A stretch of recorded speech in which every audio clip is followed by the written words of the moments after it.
Hi everyone, I'm Meghna. I lead the e-commerce and retail practice at Meta in India and I have my colleague Devesh who will come up in a bit. So these are a few topics we are planning to cover with you today in terms of what is the fantastic opportunities that you have to build your businesses and your brands using various Meta platforms. The person just before me talked about AI. I think for us at Meta, everything is AI powered. So you'll be able to see how all of that is helping us drive better outcomes for all the businesses that you run and the marketing campaigns that you do. To just kick this off, I wanted to give you some stats on the Meta platform. But before that, look at the overall ecosystem. Yeah, these are ecosystem numbers. And the way I'd like to share this with you is about over 60% of the advertising expenditure done by companies, brands, etc., is on digital. So 61% is spending it on digital media versus traditional media channels. It can be TV, outdoor hoardings, whatever those may be. So the big question for you folks is to look at that number of 61% and think from your own marketing budgets, what is that percentage that you are spending? So when you know that it's not 61, it's 5, it's 10, it's 15, it's 20, whatever that number may be, it gives you an index of what are the leading edge brands doing. Now, this 61% is not an online figure. It's not a D2C figure. It's an aggregated figure of all businesses across all industries. So the traditional channels and traditional companies are fairly heavily represented here. Yeah, so that would be like a lot of brands, those of you in the room who work on more offline heavy, let's say, brands. This is still relevant for you folks, yeah, because this is an aggregated index. So we find this usually quite enlightening with audiences like yourself. We'll be like, really? That seems like a lot. But this is the reality of how consumer behavior is shaping and where people are spending time. I'll also give you another stat that we have, that we see about 3 hours and 49 minutes, yeah, almost 4 hours of time is spent on social media platforms every day, yeah? And that number for TV is about 1 hour, 45 minutes or so. So this already indicates why is it that digital spending or marketing spending has increased so much? Because the consumers are on this platform. And hence, it's really important for you to look at your own marketing strategies in that context. So we don't share country-level stats, so I'm giving you global stats. So we have about 3.8 billion monthly active users, of which a very significant percentage will be daily active users too across the world. And within that 3.8 billion, India is one of the top markets in the world, yeah, for for Facebook, Instagram, and WhatsApp, like all three of them. And for WhatsApp, I think I have a very simple way of asking you this question. Can you just put up your hand if you have used WhatsApp in maybe the past 2 hours? Just put up your hand. Yes, we have like almost everyone in the room, if you look around, would say yes to that, yeah? So, and this is not just a Metro Bangalore corporate India phenomenon. If I go and ask this question in a tier 2 city, in a tier 3 city, we'll get the same answer. So WhatsApp is almost a surrogate for internet in India, or an internet user who's savvy enough to do anything with consume any of your brands, it's quite representative. So I think when you look at this 3.8 billion number at a global level, remember that India is a very, very key market, of which Instagram and WhatsApp are very large and very, very heavily used by people across the country. And what is it people are doing? These are the kind of things people are doing, yeah? From conversations to sharing, to taking pictures, messaging, etc., which I'll touch upon in a bit. But what I also find very fascinating is this entire piece about sharing. So if you yourself are on Instagram, your family, friends, team members who are on Instagram, you will actually see that it's no longer, or it never was, a passive medium where someone, let's say I'm sitting around and watching TV, it's like a one-way thing. But what's happening with Instagram is sharing is a very big deal.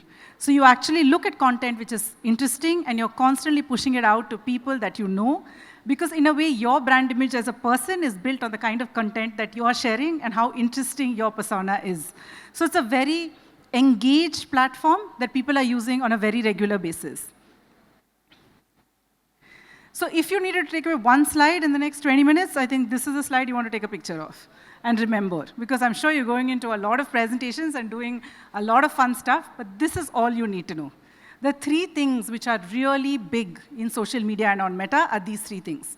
The first is what we call explosion of short-form video.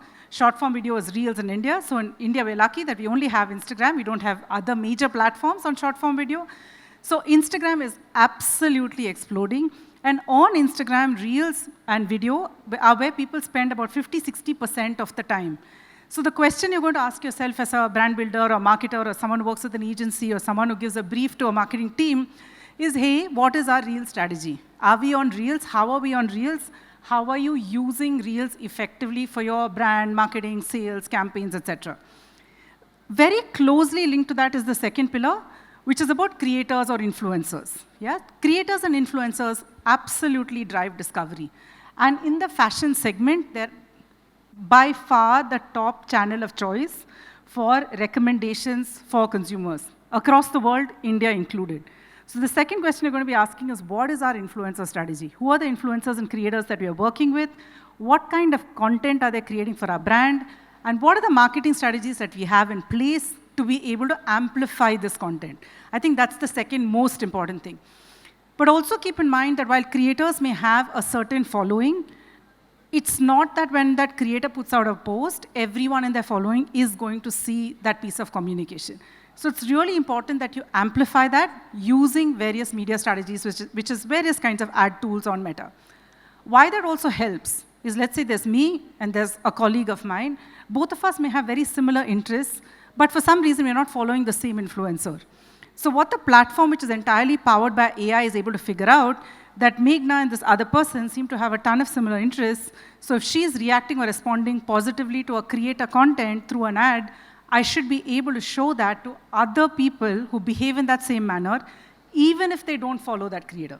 So you get a humongous bang for the buck through that fantastic content that you're producing using creators or influencers. The other very interesting phenomenon is, maybe a couple of years ago, it was about the macro celebrities or the very big influencers who made all the difference. But what we're seeing now is many good niches develop. So people resonate with influencers who are kind of like them. Yeah? So even if it's a fashion statement, they're looking at people who have the same vibe that they do, and those are the ones they want to follow, which is for us as marketers quite a good option, because these micro and nano creators tend to be far more cost effective in terms of creating content for you, and you can build out strategies which are driven around amplification and kind of revenue sharing through commissions based on amplifications. And we'd urge you to, we'd definitely recommend that you go out and look at a pool of micro and nano creators who fit with your brand. Yeah, it's really important they fit with your persona of your brand, and their content seems very natural in that way, and you promote that content to get the right outcomes. So I told you two things. One was Reels, the second one was creators or influencers, especially macro and nano creators. The third one is messaging, and I asked you the question on WhatsApp. What we're doing at Meta is we're building out a whole suite of things on how you can use WhatsApp more effectively. This is across the funnel of marketing, from awareness to consideration to customer service to returns, anywhere across the funnel. So in fact, if you guys have time, there's a booth outside put up by the Carrick's team, who's also in the room, but we have a booth outside. Go chat with them in terms of how WhatsApp can be used. So we work with business service partners who build technology that can help you connect into Meta. So Carrick's is one of those who has a booth out here today and can tell you more about that. But it's really important that you look at, how do I use WhatsApp effectively as a part of my business strategy, let's call it. There are many brands who are already doing it. It can be as cool things like, hey, take a picture and send it to me. I have a carousel of products. Pick a product of your choice. I'm going to show you how that product looks and send you that image back, and then you make a choice on whether you want to buy that product or not. And all of these things are completely AI-powered. So you have all this intel from, say, personal shopping assistants in stores. You have your own intelligence on what kind of cohorts buy what kind of products. You can convert that using a bot-based system so that you're able to give all these recommendations to a customer in as simple an interface as WhatsApp. So I think these are the three things: Reels, creators and influencers, and how do I use WhatsApp. And I'm going to show you a couple of more kind of tips and tricks through this. These are some of the stats on Reels, which I've already talked about. I told you about 50% of the time that people spend on Instagram is on Reels. But you can also see that we have the largest community of Instagram creators in the world. We top the charts on quantum of Reels creation every single week, day, whatever. Yeah? And over 4,000 plus advertisers use partnership ads, or what is creator-led communication, which we amplify on Meta. So there's a whole world out there which is using it. And definitely the leading edge fashion brands who are very adopted into social media and digital marketing are using it very, very effectively. The other question is in an omni-channel world, right? Because you always wonder that, hey, is this all about online? Is it like social media is really good when I'm an online platform, an online brand? Does it really make sense if I'm in an omni-channel world? But what we're finding out is that Meta is the place for discovery. And fashion retail especially is all about impulse and discovering what's trending, what's new, what would I like to buy. And Meta is like the top channel of choice in terms of discovery. About 74% of people who discover a new brand or product online discover it on Meta itself. So it's definitely a place which fits in with your business objectives. The second one is this entire concept of web rooming, which I'm sure many of you are familiar, but I'd love to talk about it, which is where the shopping journey is beginning online, but it'll end in the store. So it's not like if I go and advertise on Meta, I should only be measuring the ROI of the advertising on online sales, which is your own .coms or on marketplaces. It's not only that, because that discovery is happening online. So I'm sitting there at 9 o'clock in the night, I'm winding down my day, I'm going through Reels, I'm seeing a bunch of ads for some very interesting fashion products, I'm wishlisting it, saving it, doing whatever I do, or at least locking it into my head. So that weekend when I go shopping, I'm actually walking in and saying, hey, you have that quad set in this color, I want to have a look at it, does it fit me well or not? Yeah, so this is a very, very, very big trend. And especially post-COVID, when an offline shopping experience is also something that we missed, right? Like we wanted to be in the store, we wanted to experience it. But this online discovery allows you with that. And I'm going to show you a few more powerful stats on that. And before that, actually, just so that you know, don't know whether you can see that really well, but that graph, it begins at about 50% odd. Yeah, so it's not 0 to 100, it's 50 to 65. What you see here is the question that we asked was, which consumers in which categories are likely to do a lot more web rooming, which is discovering a product online and then going and buying it offline. So we see a lot of the fashion retail categories are definitely in excess of 50% odd. Yeah, be it from everyday jewelry and clothing, all the way up to luxury jewelry, luxury apparel, etc. So we have stats that suggest this concept that I called out as web rooming, specifically in a study done with the fashion retail kind of categories, do seem to be very relevant. And this is another very powerful stat, yeah, which is about 84% of the shoppers who were surveyed, they tell us that they made at least one purchase in store after discovering the product online. Yeah? The second thing is not only are they coming and discovering it online and buying it offline, the purchase that these people do is about 34% higher. So if I just walked into the store and I bought something versus I explored it online and then went to the store, the purchase is about 34% higher. And finally, repeat. That this set of people tend to go on to repeat about 70% more than your natural cohort. So I think all of these things just tie up together, saying look at your strategy and say that everything that I spend on social media and digital marketing, on meta platforms, etc., is helping discovery, helping brand building, driving my online sales, but also having a very significant impact on the offline businesses. And especially if you're a more omni-channel present customer with 70, 80% of your revenues coming offline, what I've seen, say maybe 2 years ago, this question was very big. So I think we have done a lot of data mining, both in India, internationally, and globally, everywhere, and we see the stat is really, really powerful. So what are the opportunities for you folks as omni-channel marketers? This is again a busy slide, but this is also one of those what we call money slides. Take a picture, keep it, discuss it with your teams. There are many different things that you could do, and we break them down as walk, run, and sprint, saying, what do I do right away? What should I do when I pick up pace, and what is, say, best in class? I would say the most important one is the first walk cell, let's call it, which is previously you only had digital channel KPIs. Yeah, so you did digital media advertising, you measured it against online outcomes. I would say question that very significantly based on all the other data that I showed you folks. The second thing is that you tend to have P&Ls which are different for online and offline, and the marketing budgets are split like that and allocated like that. So let's say for a minute you're a D2C brand which is heavily online, then it's not much of a challenge. Yeah, this thing is going to work. But if you're an offline retailer with a very strong physical footprint, then you will be significantly underspending on digital channels. Go back to the slide that I showed you right in the beginning, where about 60% of advertising expenditure is happening on digital channels. I've also told you that 3 hours or 50 minutes of time is spent on meta platforms. So you want to be where your consumer is, and in the fashion retail space, discovery has a humongous role to play. So I think for you to be able to effect this change, look at your KPIs and look at your structures, whether you're measuring the right things for the outcomes that you want to get. I'm not going to pass it to Devesh, who will give you some specific examples of various brands in India and abroad who have done some of these things really well. Hey everyone, thank you Meghna. Okay, awesome. I will just get the clicker. Hey everyone, it's great to be here. So while Meghna talked about why you should be using Meta and how you can think differently about omnichannel, what I will cover in the next slide is fundamentally what you should be doing in Meta, because this is meant to be a masterclass. So think of this as a playbook of 3-4 different things that you can be doing. And again, I'm conscious that not everyone here is probably from marketing teams. So what I would say is go back and ask your marketing teams if they're actually doing all of this, and if they're not, then we'd love to help as well. So I think 3 parts to this, right? I'll try and simplify it, even though it's a busy slide. There's performance, there's connection, and there's creativity. In a way, all of this really speaks to all of the trends that we saw on our platform as well, right?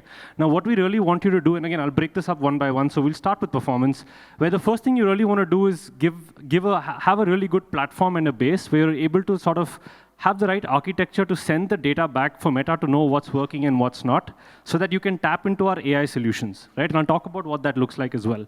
Now, what we've also seen is obviously a lot of omnichannel retailers, including the folks in fashion, are using a lot of TV and print. You can actually use Meta in combination to boost a lot of these efforts as well. And we'll show you examples of different clients who've actually done that also across the board. So I'll start with the base, right, which is what we call just sort of having a strong foundation. The first thing what I would ask you to do and ask your marketing teams to actually check is if you're using something called Conversions API, right? What this really does is it allows you to track impact of your campaigns on Meta on store sales, right? Historically, that wasn't possible. This allows you to do that. It also allows you to take it a step further and allows you to ingest your existing customer data on Meta and tell Meta to find more similar users, so that eventually you're able to sort of like not worry about targeting, and our system can actually do that for you. And this is an example, again, of a brand, Rare Rabbit. I think a lot of us have admired the brand in terms of how they've grown, how omni-channel in nature they are. They've used, on the back of all of the plumbing that I spoke about earlier, they used our AI solutions to actually work on really cool things where over time, obviously, their store footprint has increased, and they've been able to cohortize their stores where they actually bucket them across stores that have newly launched, stores that are high-performing, stores that are not doing really, really well, and geolocate it as well based on where the user is, and use our AI solutions to basically drive traffic to their stores, right? And you can see metrics in terms of the upside that they've seen on the back of that, but I think this is one brand that's done a really good job of starting digital first, eventually going offline, but offline taking over in terms of the overall share of business, but still really using digital as a way to drive all of that growth for them. This is another example of within the Tata Group. I'm sure we've heard of this brand, Tanaira, where, again, they've used a new product that Meta is about to launch. So I think keep your eyes peeled on that one. It's something called Omnichannel Optimization, where it'll actually allow you to send, so you can actually optimize to send users to the store itself and drive store footfalls and drive store sales. So they actually implemented this in an early beta, and you can see, again, the upside and the numbers that they've actually seen on the back of that, right? So almost like a 3.5x multiple in terms of overall purchases versus what they historically have seen, and a 6.5x increase in what we call return on ad spend as well. This is another interesting one. So again, assuming your plumbing is in place, assuming you're using all of our AI solutions, you could also take it a step further and boost your TV and print efforts really on Meta as well. And again, this is another example of a brand, Big Basket. Again, I'm sure we've all heard of them. We've used them, I think, fairly often. So again, just some context here. Big Basket used to be very, very heavy on print, and especially they would probably use print once a month, every time they had a grocery sale or what they used to call a payday sale. What we really asked them was why they use print, and they had a belief that certain older customers are hard to reach on digital, and that's why they would use print. So we said, why don't you sort of break that down for us? You can tell us what that cohort looks like and which cities you want to sort of target. Let's break it down and try and do a test where on one side you can actually add Meta on top of your print efforts, and on the other side just continue doing your BAU strategy of print. They came back and told us on the back of all of those tests that they saw some really interesting stats, right? In the cities that they ran print plus Meta versus print alone, they saw a 30% lift in traffic, right, on their website and on their app. they also saw a 5 to 7% lift in their sales, right? So over time, what they did was they expanded from doing this from just 3 cities, 4 cities to sort of going pan-India. And over time, they've actually realized that Meta is probably a more efficient channel. And of course, there are probably still use cases for print, but you don't necessarily have to sort of spray and pray, and you can probably be a little more targeted in really what you want to do and why you want to do it. So that was the first pillar, right? Sorry, there's one more example. This is Van Heusen, a very interesting case study as well. I'll just let the video play, and then I'll sort of talk through what it is. I'm not sure why the audio is coming through, but yeah, if we can get that to work.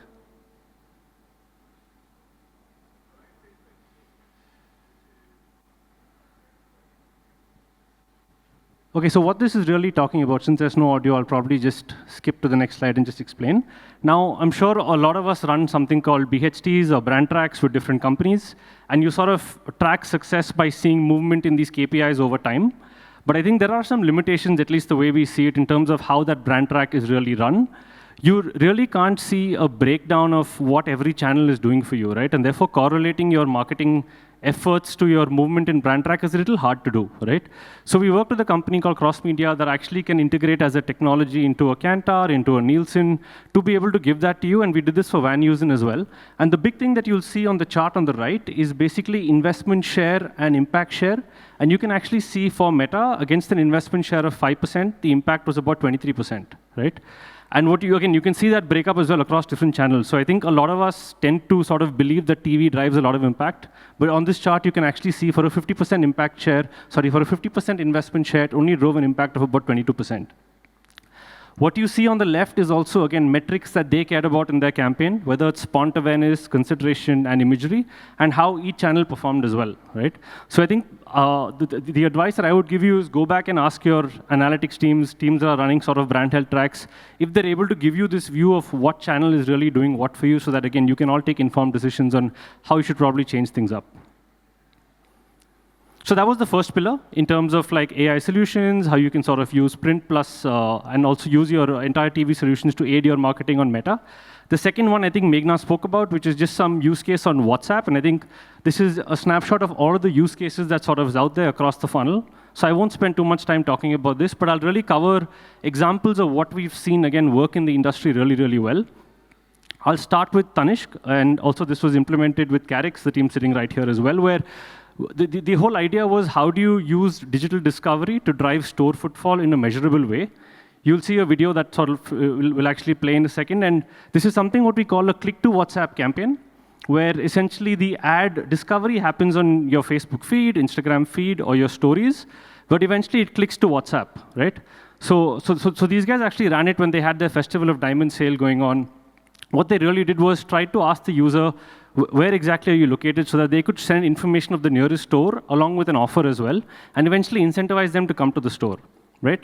And what Tanishq was able to measure on the back of that was, because they could sort of gave a coupon code, they could actually validate at their backend how often that coupon code was used, and this was personalized at a user level. Therefore, there was very clear attribution to say that this is my effort, this is sort of the discovery that I drove, these are the people that walked in, and how many redemptions actually happened. Right? And you can sort of see the data in terms of what it really did for them as well. And I'm pretty sure today, as omni-channel retailers, I don't think any traditional channel out there allows you sort of to plan this entire journey where you can track discovery to sort of walk in to also purchase. And you can see the impact that it drove, a 14x return on ad spend. So that's a significant number. It drove about 9K leads and about 200 plus buyers as well. So that's a fairly good conversion rate. And I think what's not included here, of course, is while it's a lead-heavy business, you can also tap into those leads over time and eventually warm the funnel up and get more people to walk into your store, right? This also worked on Chroma really, really well. So Chroma is actually the pioneer in this space. They've also gone ahead and taken it a step further now, where just like the Rare Rabbit example, they cohortize their campaigns by geolocation to sort of run vernacular campaigns. So depending on which region you are, you could get an ad in a different language, and you can see an example of what that looks like as well. So this is run on 7+ languages right now as we speak, and it's an always-on strategy for them. And I'm assuming, again, if you're all consumers of Chroma, probably a small percentage of you have probably seen this campaign as well and probably redeemed a coupon also in their store.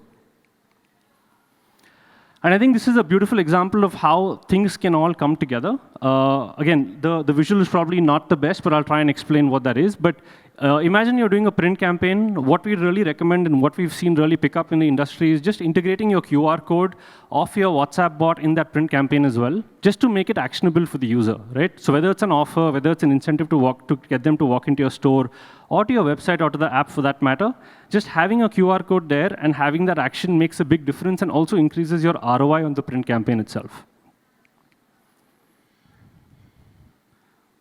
So that was I think this is the final pillar now on all things creative and reels, and the importance of just using creators and what we call influencers, and how that really impacts your media mix, what it can do for you in terms of impact as well.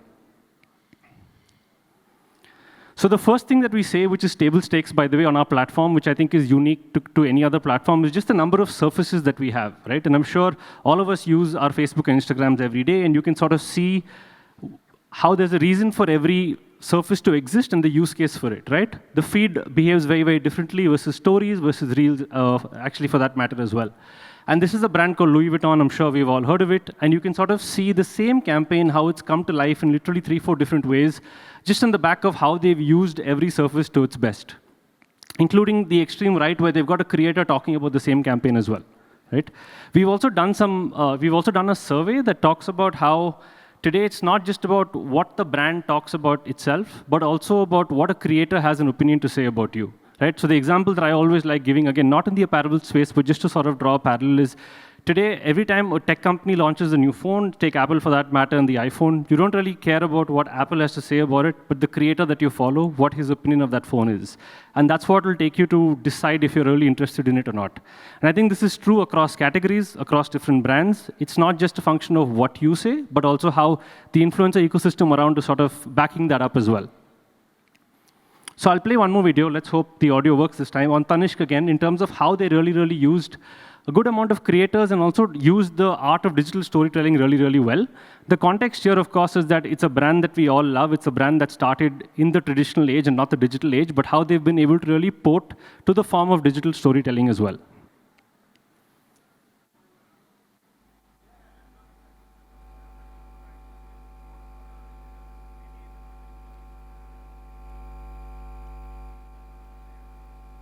So, okay, since there's no audio, maybe I'll talk through. So this was a campaign called Dharohar that was actually done and shot for Reels.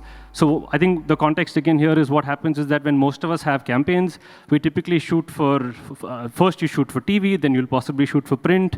If you have time and bandwidth, then you'll shoot for social and digital and all of that stuff, right? Whereas they took a slightly different approach where they said that we will go ahead and shoot digital first and eventually see what the outcome looks like and literally build a campaign around that, right? And you can sort of see the stats in terms of just the power of what the creatives itself look like, and eventually the impact for them in terms of movement in mind metrics as well. So this was completely shot vertical first, and of course not horizontal. And this is just talking about how the jewelry is being passed down generations and how the usage sort of continues as it goes on. And the impact that it had in terms of just metrics across the funnel, in terms of lift, in terms of link clicks and page views. So I think if we had to summarize, I think we're right on time. We have 2 minutes to go. There are 5 really things that we say that you should be going back and, again, either thinking about if you're doing or asking the right people in your company as well. The first thing is just have your plumbing in place. Implement something called offline CAPI, which allows you to use all of our AI solutions, use the new tool coming up, which is optimization, to drive store footfalls and store sales, right? It also then allows you to not only target your existing shoppers, but also find a lookalike of those shoppers so that it's a lot easier for you to find new user acquisition.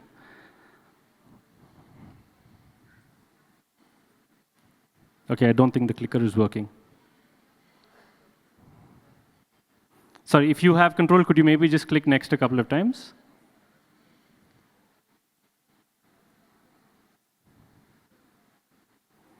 Okay, so maybe I'll summarize while This is loading up. So again, we spoke about 5 things. One is implement CAPI. Go ahead and then use that to sort of just improve your entire targeting.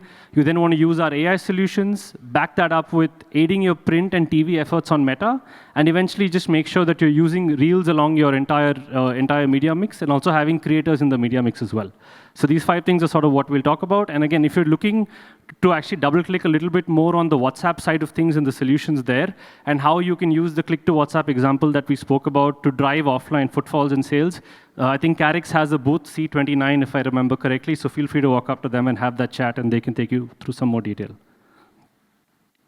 I think we have about a minute more, so if there are any questions, happy to take them. OK, and this showed up as well, so perfect.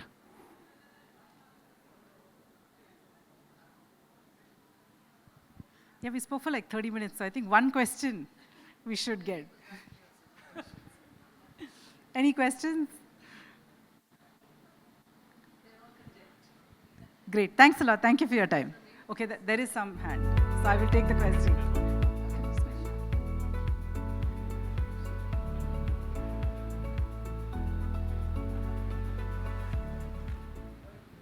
Hi. We sell lingerie, and Meta works really well for us. At the same time, it pulls us back as well. Because most of the times, the creatives gets rejected. Though we are targeting only you, the women, creative gets rejected talking about nudity. When you talk about lingerie, and this is not a phenomenon only in India, it's across Southeast Asia as well. What do we end up doing with that? Technically, having a thought of a creative as well as the text, the amount of creative that is there and the amount of text, keeping all the nuances or A/B testing in mind as well, still the ads get rejected and campaigns don't go live when they're supposed to. How do we address that? This is the time when I wonder, why did I say, do you have a question? So actually, it's very nuanced. It's done for the right reason. So the answer will be quite specific to your brand and what we do. But I would say we do it for the right reasons. But there could be like what we call false positive actions at some times.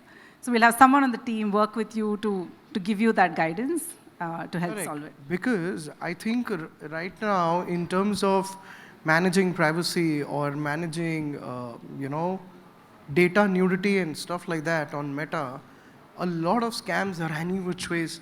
I can tell you a couple of things in terms of in days that I've been targeted for something which is really awful, which is actually, I can term it as soft porn, How is that being targeted so easily and also being sponsored when trying to sell a lingerie gets rejected on Meta? That is one. So we'll take Our that targeting offline is absolutely only women, which is absolutely the targeting that we go for. But we still end up failing over there. We don't get it why. Thank you. We'll take that as feedback.